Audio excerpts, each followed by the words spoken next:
দেখুন, আজকে আমি ৩ নম্বর ওয়ার্ডে ঘুরলাম। ৩ নম্বর ওয়ার্ডে কালকে আমার প্রায় ৩৫টা ফ্লেক্স ছিঁড়ে ফেলেছে। সেগুলো ছবি সমেত আমি আপলোড করেছি। 6:30টায় ডিএমের কাছে যাচ্ছি।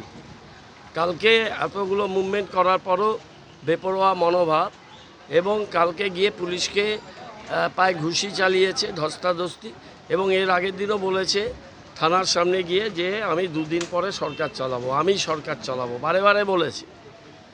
তো এই যে হামলাবাজি, এই যে আমার না হলেও 30 থেকে 40,000 ফ্ল্যাগ আর মিনিমাম 5,000 ফ্লেক্স ছিঁড়ে দিয়েছে, ড্রেনে পড়ে আছে, সব ছবি আমি দেখিয়েছি। আমি এখন 10 নম্বর ওয়ার্ডে যাব, 10 নম্বর ওয়ার্ডে ওই জায়গাগুলো যাব, সব ডকুমেন্টস আমরা রাখছি।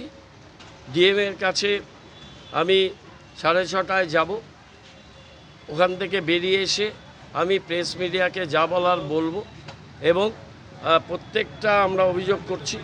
আমাদের লিগ্যাল সেলকে বলেছি, মনোজ আগরওয়াল থেকে শুরু করে ডিস্ট্রিক্টে অফিসার সবাইকে।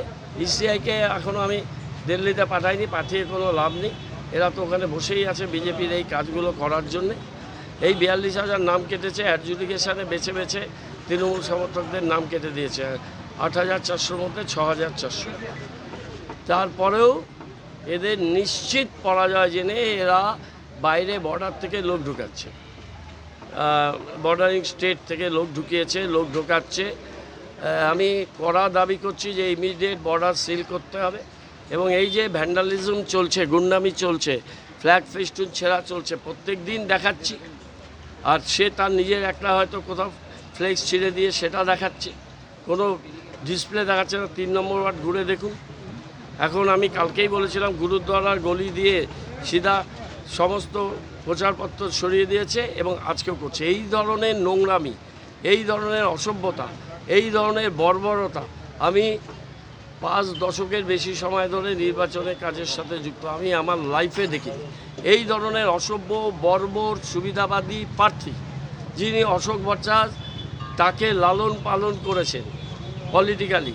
তিনি 6 বছর অশোক ভট্টাচার্যের নাম্বার 2 থেকে তিনি শিক্ষা, স্বাস্থ্য, ক্রিয়া 3টে দপ্তরে এমআইসি ছিলেন 6 বছর, এবং তার আগে ডিওয়াইএফএসএফআইয়ের যে সম্পাদক এবং সম্পাদক মণ্ডলীর সদস্য। ভোটের আগে তিনি পোল ভোট দিয়ে বিজেপিতে গেছেন।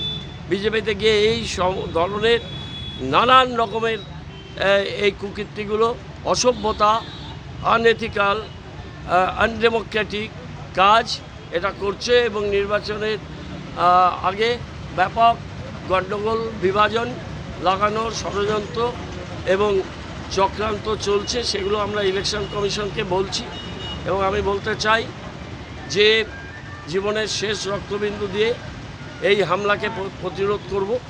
এর আগেও বহুবার করেছি। জীবন মানুষের একবারই হয়, মানুষ একবারই জন্ম হয়, বীরের মতো থাকবো, বীরের মতো মরবো প্রয়োজনে। কিন্তু মানুষের ভোটাধিকার, মানুষের গণতান্ত্রিক অধিকার, মানুষের কনস্টিটিউশনাল রাইট, সেটাকে যেভাবে লঙ্ঘিত ভুলণ্ঠিত করা হচ্ছে, ইলেকশন কমিশন, পুলিশ তাদের হাতে চোখে আঙুল দিয়ে দেখাচ্ছি।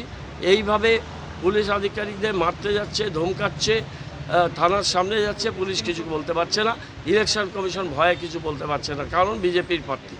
এটা আমরা মানুষের বিবেচনায় রাখছি। আমি ভদ্রতা, সভ্যতা, সংযম, এটা আমি জানি, আমি সেই জায়গা থেকে বিলং করি, আমি সেভাবেই করব। কিন্তু ভীতু কাপুরুষ ভাবার কোনো কারণ নেই। আমি মানুষের সুখে দুঃখে গভীর রাত থেকে ভোর পর্যন্ত থাকি, মানুষের সাথে ছিলাম, মানুষের সাথে থাকব। ভীতু ভাবার দরকার নেই, কাপুরুষ ভাবারও কোনো কারণ নেই। জিরো গ্রাউন্ড লেভেলে থাকবো। আমাদের হাজার হাজার কর্মী রাস্তায় থাকবে, রাত পাহারা দেবে।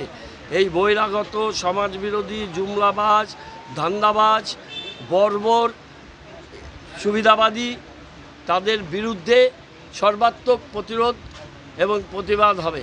পুলিশ প্রশাসনকে আমরা বলছি, তারা তাদের কাজ না করলে মানুষ বিচার করবে। আমি মানুষের দরবারে বিষয়গুলো রাখছি। শঙ্কর ঘোষ বলেছে 13 নম্বর ওয়ার্ডে দেখা গেছিল যে তৃণমূলের পোস্টারের উপরেই তৃণমূলের স্টিকার, তৃণমূলের লোকজনই এইসব করছে। এই বললাম যে কোনো উত্তর দিতে ঘৃণাবোধ করি। নরেন্দ্র মোদী মুখটাকে লাগিয়ে দিয়েছিল, তাদেরই তো প্রধানমন্ত্রী, পয়সা দিয়ে বাইরে থেকে লোক আনিয়েছে। আমরা আমাদের স্টিকার ছিঁড়ে দিয়েছে, 3 নম্বর ওয়ার্ডে দেখিয়ে আসলাম, স্টিকারগুলো ওরা উল্টো করে মেরেছে। এইসব কথা বলে লাভ নেই। এখন আমি 10 নম্বর হয়ে একটু কর্পোরেশনে যাব, আমার টুকটাক কাজ আছে, বাড়িতে যাব, ক্যাম্পেনে যাব, মানুষের কাছে যাচ্ছি। কে কি বলছে ওইসব অসভ্য বকওয়াস শুনে তার উত্তর দিতে আমি রাজি না। আমাদের জুনিয়র ছেলেমেয়েরা আছে, ওরা বলবে।